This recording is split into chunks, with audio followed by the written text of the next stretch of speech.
Win is a racing game inspired by the story of the Cars 3 movie where Lightning McQueen is starting to feel a bit old. Other than the opening scene, there is no actual story here. So if you're looking to get the movie story here, you're not going to get it. But there is surprisingly a lot here in Cars 3 Driven to Win. There's 22 characters to unlock, there's local split-screen multiplayer, 6 different event types, a cup series, customizations, and 21 tracks to unlock. The problem is, this game is just not fun to play. Front and center is the straight-up racing events. You choose the difficulty of the race and get to work. You can bump into other cars, drift, jump, and do tricks to fill up your speed boost and try to come out on top after 3 laps. Then there's Battle Race, which I feel should have really been front and center, where it's more Mario Kart style of racing with pickups to take out opponents at range. Stunt Showcase, where it's all about getting the most air and doing the most tricks before time runs out. Takedown, which is sort of Burnout inspired, where you try to destroy as many cars as possible. Best Lap Challenge, which is the time challenge, and finally 4 Master Level events. These are essentially the game's boss battles where you take on a car's character and try to best them at their own game. All these battles, cars, customizables, and tracks are unlocked by completing challenges. There are 136 challenges in total in this game for you to try and tackle during races and events, such as stay on 2 wheels for 10 seconds or earn 3 stars on a certain track. These Hall of Fame challenges gives player incentive to try every mode and grind in them, even if those modes aren't really what's fun to them, especially since they are tied to unlockables. I really do appreciate all this game has going for it in the amount of content here. The issue though isn't in the racing itself. It obviously isn't in a lack of content. The issue is in the track design. These tracks are all insanely boring and they're long, some taking over 6 minutes to complete. They are varied though, they're shortcuts, but they all for the most part feel so uninspired and generic.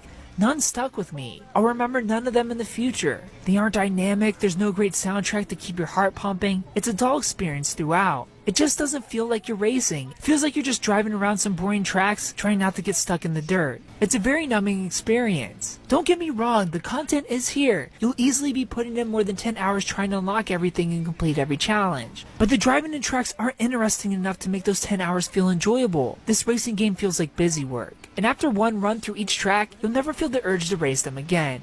I give Cars 3 Driven to Win a 5.5 out of 10.